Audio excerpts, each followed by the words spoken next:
बिस्मिल्लाहिर्रहमानिर्रहीम। अस्सलाम वालेकुम जी। तो स्टूडेंट्स क्या हाल है, उम्मीद है आप सब ठीक ठाक होंगे। अच्छा जी, अभी हम अगले 2 स्टेशन करने लगे हैं, station number 3 and station number 4 block 2 के एनाटमी के। अच्छा, ये दोनों स्टेशंस आएंगे आपके लोअर लिम्ब में से। बेसिक चीज़ें आपको ऑलरेडी पता है कि इन दोनों स्टेशंस के 8 नंबर होंगे और 8 ही मिनट आपके पास होंगे इस स्टेशन को अटैम्प्ट करने के लिए। अच्छा, जो हमने अपर लिम्ब के स्टेशंस डिस्कस किए थे उनमें मैंने आपको बताया था कि ज़्यादा इंसिडेंस होता है कि वो एक पार्ट जो है आपके स्टेशन का वो कोई एक्सरे देंगे और दूसरे पार्ट में वो कोई ना कोई डायग्राम आपको देंगे। इस वाले स्टेशन में जो station number 3 and station number 4 हैं आपके लोअर लिम्ब के, उसमें बहुत कम चांसेस होता है कि वो आपको कोई भी एक्सरे निकाल के दें। लास्ट टाइम मुझे याद है कोई 2 से 3 दफ़ा सिर्फ एक्सरे आए थे। उसके अलावा उन्होंने दोनों पार्ट्स में हमेशा डायग्राम्स दी हुई थी लोअर लिम्ब में, पर्टिकुलरली मैं लोअर लिम्ब की बात कर रहा हूँ। अच्छा, अभी हम डायरेक्टली चले जाते हैं अपनी ई बुक्स पे और मैं आपको बताता हूँ कि इनमें से कौन सी चीज़ें इंपॉर्टेंट हैं, कौन सी चीज़ें किस तरह आप लोगों ने करनी है। फिर हम पास्ट ऑस्पी पे भी जाएंगे कि पास्ट ऑस्पी उन्होंने किस तरह पूछी थी, और वो चीज़ें मैंने सेम ही रखी हैं। जो बेसिक कंसेप्चुअल डायग्राम्स हैं वो दी हुई हैं, जो आपकी स्नेल में से डायग्राम्स हैं वो दी हुई हैं, जो डायग्राम्स इंपॉर्टेंट हैं, जो एक्चुअल बंदे की डायग्राम है, कैडावर की डायग्राम है या डाइसेक्शन की डायग्राम्स हैं वो दी हुई हैं, ताकि आपके माइंड में चीज़ें फ्रेश होती रहें जी। अच्छा, अभी हम आ जाते हैं ई बुक पे। ये हमारी जो स्टेशन नंबर 3 है उसकी ई बुक है। इसमें सबसे पहले हमने स्टार्ट किया हिप बोन से, क्योंकि हम लोअर लिम्ब स्टार्ट कर रहे हैं। लोअर लिम्ब आपके हिप बोन से स्टार्ट होता है। अच्छा, हिप बोन में आपने सबसे पहले ये जो इसकी अटैचमेंट्स वगैरह हैं, मसल्स कौन कौन से हैं, ये याद कर लेनी है। उसके बाद इसका भी वैसे ही फ्रैक्चर मैंने आपको लास्ट टाइम भी बताया था कि एक फ्रैक्चर नहीं दिया हुआ है, मैंने मल्टीपल फ्रैक्चर्स दिए हुए हैं, ताकि अगर आप इनको एक दफ़ा देख लें तो आपको चीज़ें क्लियर हो जाएं कि अच्छा, जो डिसओरिएंटेड एक्सरेज होते हैं जिनमें कोई ना कोई फाइंडिंग्स होती हैं, कोई ब्रेकेज वगैरह होती है, वो किस तरह हमें नज़र आते हैं। ना सिर्फ आपको इस हॉस्पी में ये चीज़ें काम आएँ, बल्कि आगे जाके भी आपने जब डॉक्टर बन जाना है तब भी आपको काम आए जी। अच्छा, उसके बाद ये फीमेल की बोन आ गई। जैसे हमने हिप बोन पहले की, तो हिप बोन की जो ट्यूबरोसिटीज़ या इस तरह के जो बोनी स्ट्रक्चर्स हैं वो देख लिए, उस पर अटैचमेंट्स देख ली। इसी तरह ये फीमेल की बोन है, फीमेल के बोनी स्ट्रक्चर्स देख लिए, फीमेल की अटैचमेंट्स आ गई, फिर ये जो मसल किस तरह अटैच हुए हुए हैं वो आ गए। ये देखिए, मैंने आपको जो कंसेप्चुअल डायग्राम है वो निकाल के यहाँ पे दी हुई है। उसके बाद ये आ गई जी एक्चुअल बंदे में डायग्राम, कि एक जो एक्चुअल बंदा है, एक्चुअल कैडावर है, उसमें किस तरह नज़र आता है। तो ये आपके सामने ये आ गई जी। अच्छा, उसके बाद हमने पहले जो हिप बोन है वो डिस्कस की, साथ में उसके फ्रैक्चर भी डिस्कस किए। अभी हम फीमेल डिस्कस कर रहे हैं, तो साथ में फीमेल के फ्रैक्चर भी डिस्कस कर रहे हैं। अच्छा, आप लोगों के लिए ये ऊपर एरो लगाया हुआ है मैंने, यहाँ तो क्लियर नज़र आ रहा है, पहले एक्स में दूसरे में ये रेड एरो लगा हुआ है कि यहाँ पे नेक ऑफ फीमेल में फ्रैक्चर हो रहा है। उसके अलावा ये यहाँ पे देखें, यहाँ पे थोड़ा मैग्नीफाइड व्यू है। इसको आपने ये नहीं समझना कि हिप बोन में या कहीं और पे, ये मैग्नीफाइड व्यू है। ये ग्रीन एरो यहाँ पे लगा हुआ है जो कि डिस्क्राइब कर रहा है साइट ऑफ फ्रैक्चर को। उसके बाद जी हम जो पहले जो बेसिक स्ट्रक्चर था वो हमने पढ़ लिया, बोन का, बोन के अटैचमेंट्स पढ़ ली, मसल्स पढ़ लिए कि कौन कौन से मसल किस तरह गुजर रहे हैं, और ये इंपॉर्टेंट है, ये ऑस्पी में पूछे जा सकते हैं एक स्टेशन के तौर पे। अच्छा, उसके बाद आ गया जी फेशियल लेटा। फेशियल लेटा आपने पढ़ लेना है, साथ ही जो इनकी बेसिक याद रखने वाली चीज़ें हैं ना, मैंने साथ ही ऐड कर दी, ताकि जब आप रिवीजन करें या जब आप दोबारा पढ़ें अपनी मेन बुक से पढ़ने के बाद, तो आपको मसाइल ना हो। अच्छा, उसके बाद इलियोटिबियल ट्रैक, साथ में उसकी जो डायग्राम है वो भी दी हुई है। उसके बाद आ जाते हैं जी वेसल्स थाई में, मतलब जो वेसल स्ट्रक्चर्स थे वो हमने पढ़ लिए। उसके बाद वेसल्स, कौन कौन सी वेसल्स कहाँ पे निकल रही हैं, ये भी ऑस्पी में आ सकती हैं जी। ये एक डायग्राम होगी, नीचे लेफ़्ट साइड पर डायग्राम है। फिर ये नीचे एक्चुअली में ये वेसल्स कैसे नज़र आती हैं। अब जब आप एक बंदा खोलेंगे तो उसमें आपको डिस्क्रिमिनेट कैसे आप कहेंगे कि ये आर्टरी है, ये वेन है, ये नर्व है, ये कौन सा स्ट्रक्चर पास कर रहा है, ये बड़ी आर्टरी है, ये छोटी आर्टरी है। तो ये देखें, ये आपके सामने ये जो मेन आर्टरी है बड़ी वो आ रही है, ये उसकी ट्रिब्यूटरीज निकल रही हैं। तो ये चीज़ें आपको आगे जाके हेल्प करेंगी, जो मैं आपको बार बार कहता हूँ ना कि ये आपका कॉन्सेप्ट क्लियर करेंगी, आगे जाके आपको हेल्प करेंगी वो ये चीज़ें। और जब इंशाल्लाह आप डॉक्टर बन जाएंगे, जब आप आगे जाएंगे ना, तब आपके जहन में ये बात आएगी कि अच्छा, ये चीज़ तब उन्होंने हमें दिखाई थी, इस तरह बताई थी, और हमें इस तरह ये भी हेल्प हो रही है इससे। अच्छा जी, उसके बाद आगे आ जाते हैं नर्व्स पे। नर्व किस तरह निकल रही हैं। फिर आ गया जी फेमोरल ट्रायंगल। पहले इसकी कंसेप्चुअल डायग्राम्स हैं, साथ ही ये बाउंड्रीज इसकी बता दी हैं, इसके कंटेंट्स बता दिए कि कौन कौन से कंटेंट इसमें से गुजर रहे हैं। अच्छा, अगर आप इस कोई गौर से देखें ना, ये जो ये वाली डायग्राम है, तो आपको नज़र आएगा कि अच्छा इसके जो कंटेंट्स हमने यहाँ पे डिस्क्राइब किए हुए हैं वो किस तरह यहाँ से गुजर रहे हैं। ये कैडावर ना थोड़ा पुराना कैडावर है, लाइक जिसको मरे हुए फौत हुए काफ़ी साल हो गए होते हैं, ये उसका है। दैट्स वाई वो जो डिस्क्रिमिनेशन होती है ना कि ये आर्टरी है, ये वेन है, वो एक्चुअल बंदे में तो आपको नज़र आ जाता है, लेकिन इस तरह बहुत मुश्किल होती है जो जिनको थोड़ा टाइम हो गया हो। अच्छा, उसके बाद आ गई जी femoral sheath, femoral canal, femoral ring. उसके रिगार्डिंग जो इंपॉर्टेंट चीज़ें हैं जो वाइवा के लिहाज से इंपॉर्टेंट है वो भी मैंने दे दी है, जो वैसे इंपॉर्टेंट है वो भी मैंने दे दी है। अच्छा, जो मैं यहाँ पे आपकी तैयारी करवा रहा हूँ ना, ये इस हिसाब से करवा रहा हूँ कि एक तो ये वाले जो 4-5 स्टेशन होंगे एनाटमी के आपके, ये तो तैयार होंगे ही होंगे इंशाल्लाह। मतलब 8 5 40 मार्क्स ये हो जाएंगे, और जो 16 मार्क्स वाइवा के हैं साथ में आपके वो भी तैयार हो जाएंगे। मतलब 40 और 16 56 मार्क्स। मतलब आपके 120 में से अगर एनाटमी का ये वाला पोर्शन आप ये 5 स्टेशन तैयार कर लेते हैं ना, तो इंशाल्लाह आपके आधे नंबर तो यहाँ पे तैयार हो जाएंगे ना। तो इसलिए आपने इनको गौर से देखना है। अच्छा, फेमोरल कैनाल, फेमोरल रिंग आ गई, अडक्टर कैनाल आ गई, इसकी इंपॉर्टेंट चीज़ें साथ ही दे दी हैं। उसके बाद आ जाते हैं स्टेशन 4 वाली डायग्राम पे। स्टेशन 4 में जी ये पोप्लीटिकल फोसा से स्टार्ट होता है। मतलब पहले स्टेशन में हमने जो आपका नी जॉइंट है उससे ऊपर ऊपर चीज़ें की, अभी नीचे वाली करने लगे। पोप्लीटिकल फोसा आ गया, उसकी बाउंड्रीज आ गई, उसके कॉन्टेंट्स आ गए। अब ये कंसेप्चुअल डायग्राम के किस तरह नज़र आती हैं, ठीक है, ये जो पेंटर्स होते हैं या जो आर्किटेक्चर्स होते हैं, मुसव्विर होते हैं, उन्होंने बनाई होती हैं ये। तो ये वो वाली डायग्राम आ गई। फिर उसके बाद रियल बंदे में किस तरह नज़र आता है। अगर आप गौर से यहाँ पे देखें अब ये जिस बंदे की डायग्राम है ना, ये जिस बंदे से की पिक्चर ली हुई है वो थोड़ा फ्रेशली फौत हुआ है।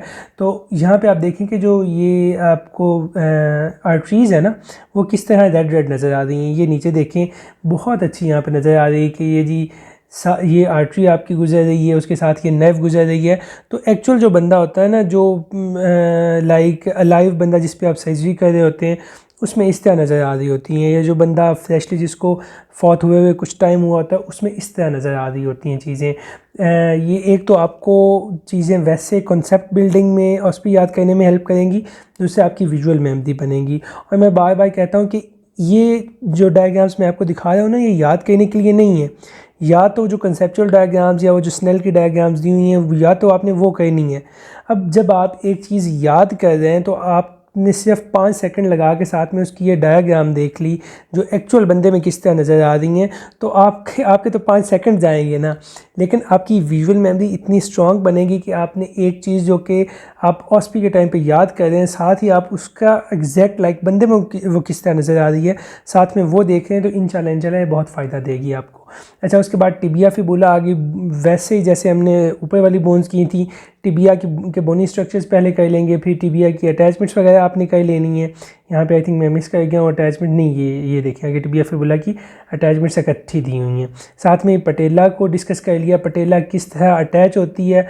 उसके बाद आ गए हैं जी एक्सरेज पे, कि एक्सरे ये जो आपके नी जॉइंट का है वो एक्सरे किस तरह है जी, डिफरेंट एंगल्स से आपको दिखाया हुआ है। ये डिसलोकेशन किस तरह हो रही है, ये एंटीरियर डिसलोकेशन है, ये लेटरल साइड पे डिसलोकेशन किस तरह हो रही है, ये भी एंटीरियर साइड पे डिसलोकेशन, लेटरल व्यू है इसका।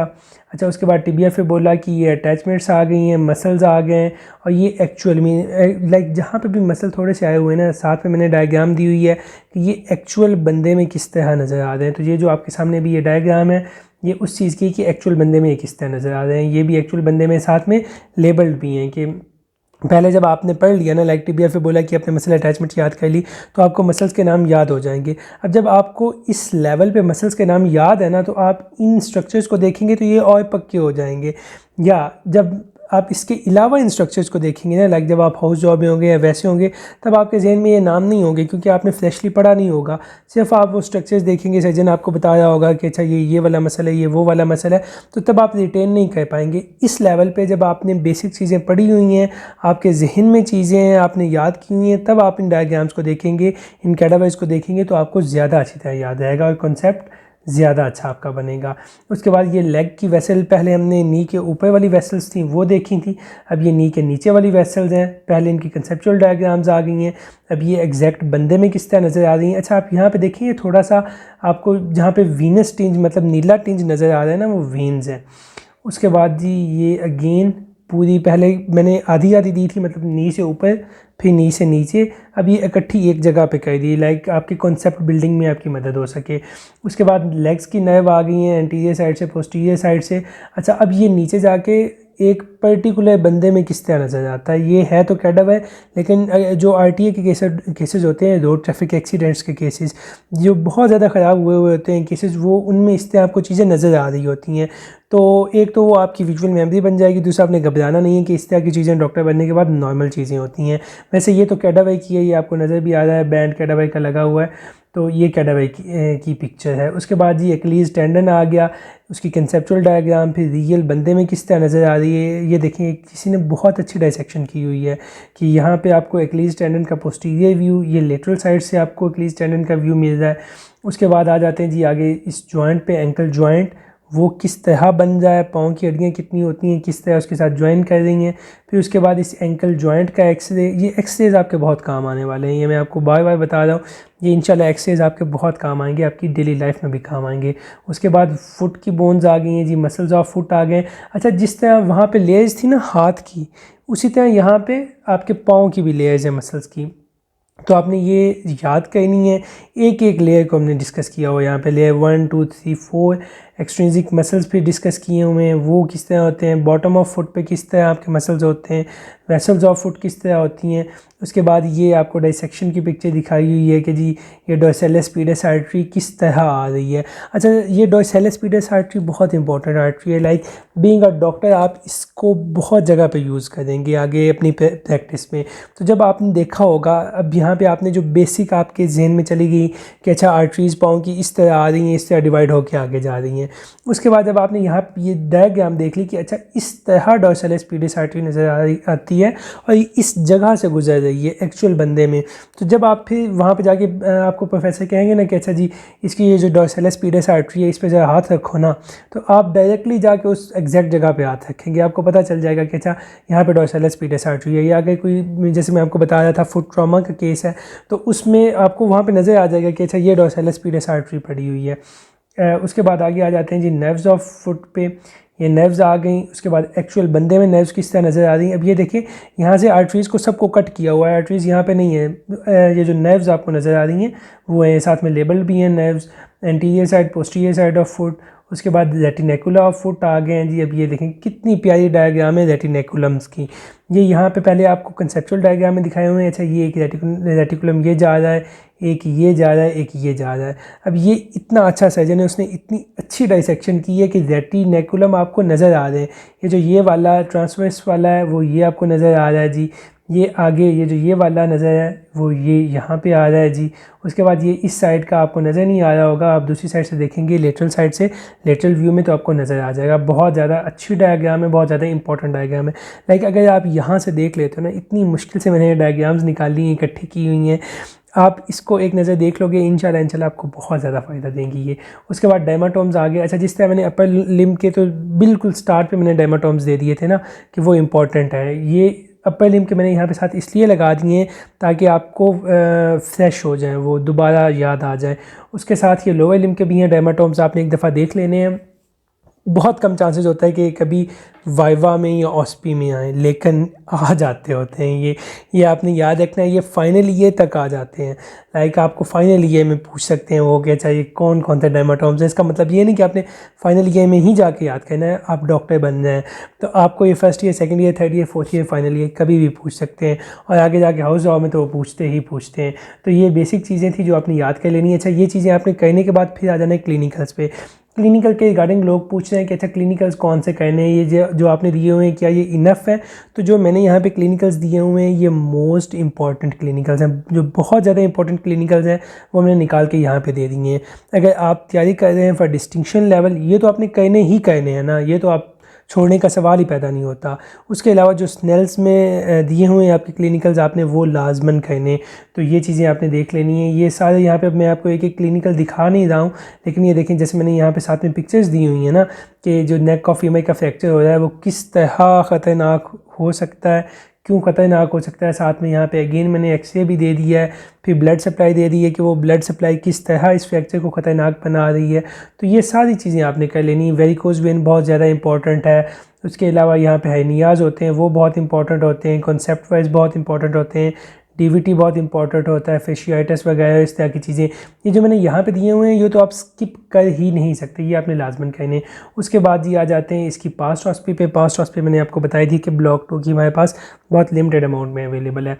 सबसे पहले मैंने इसमें एक्सरे दिया हुआ है जी, ये देखें एक स्टेशन जो लास्ट ये एक्सरे का आया था, कंप्लीट एक स्टेशन उन्होंने उठा के एक्सरे का दे दिया था, उसमें उन्होंने ये जॉइंट दिया था। एक में उन्होंने एडक्टर टबैकल सॉरी पूछा हुआ था कि एडक्टर टबैकल कौन सा है, तो यहाँ पे ये लेबल्ड है कि एडक्टर टबैकल ये वाला है। बहुत मुश्किल से ये एडक्टर टबैकल वाला एक्सरे मुझे मिला, मुझे पता है मैं 3 दिन ढूंढता रहा हूँ इस एक्सरे को। ये एडक्टर टबैकल है जी, क्योंकि नॉर्मल एक्सरेज जो होते हैं ना उसमें उन्होंने एडक्टर टबैकल को मेंशन नहीं किया होता। लास्ट ये यूएचएस ने पता नहीं कहाँ से ढूंढ के ये एडक्टर टबैकल निकाला था कि जी एडक्टर टबैकल है, एक्सरे पे ये कैसे नज़र आता है। तो एक्सरे पे जी ये ऐसे नज़र आता है, आप लोगों ने देख लेना है। उसके बाद आ गई जी ये अगली डायग्राम्स। अब जो मैंने आपको बताया था कि एक्सरे उनकी मर्ज़ी पे है, दे भी सकते हैं नहीं भी दे सकते। उसके अलावा जो उसके 2 पोर्शंस होंगे वो उन्होंने डायग्राम ही देनी है। वो मसल आइडेंटिफाई करवा लें, कोई स्ट्रक्चर आइडेंटिफाई करवा लें। ये देखें टिक के निशान लगाए हुए हैं ग्रीन, ये पार्ट ए है 4 नंबरों के लिए। उसी क्वेश्चन का पार्ट बी है जी ये, उसमें भी मैंने ये निशान लगाए हुए हैं 4 जगहों पर। मतलब एक चीज़ आपने आइडेंटिफाई कर ली 1 नंबर हो गया, 2 कर ली 2 नंबर हो गए। जितनी आप सही आइडेंटिफाई करेंगे या करेंगी तो उतने आपके मार्क्स हो जाएंगे। अच्छा ये पार्ट ए था, पार्ट बी था 4-4 मार्क्स का। फिर अगेन पार्ट ए बहुत इंपॉर्टेंट डायग्राम है। पार्ट बी जो जैसे मैंने आपको बताया था कि जो मसल्स ऑफ फुट हैं बहुत इंपॉर्टेंट है, मसल्स ऑफ हैंड है बहुत इंपॉर्टेंट है, ये आ सकते हैं। तो जी यहाँ पे ये आ गए हैं। इसी तरह कुछ जो क्वेश्चंस थे उनमें उन्होंने पार्ट सी भी दिया हुआ था, लेकिन आपने इस बात को याद रखना है कि वो जो चीज़ें आइडेंटिफाई करवाएंगे वो 1 डायग्राम दें, 2 दें या 3 दें, या चाहे 8 डायग्राम्स दे दें। उन्होंने 8 स्ट्रक्चर आपसे आइडेंटिफाई करवाने हैं, हर स्ट्रक्चर का 1-1 नंबर होगा। इस बात को आपने जहन में रखना है, इसको जहन में रख के आपने तैयारी करनी है। अच्छा जी, अब आपके पहले 4 स्टेशन हो गए हैं और आपने ये देख लिया कि ये 4 बुक्स हैं जो आपको station number 3 and station number 4 इसकी तैयारी के लिए इन 4 ई बुक्स की ज़रूरत होगी। इनका जो लिंक है नीचे डिस्क्रिप्शन में अवेलेबल है। वंस ये कंप्लीट हो जाते हैं सारे स्टेशन, तो उसके बाद मैं एक मास्टर लिंक बना दूंगा और वो आपको दे दूंगा। तब तक के लिए दुआओं में याद रखिए, बहुत जल्द होंगे अगली वीडियो हाजिर होंगे अगली वीडियो के साथ। तब तक के लिए अल्लाह हाफ़िज़।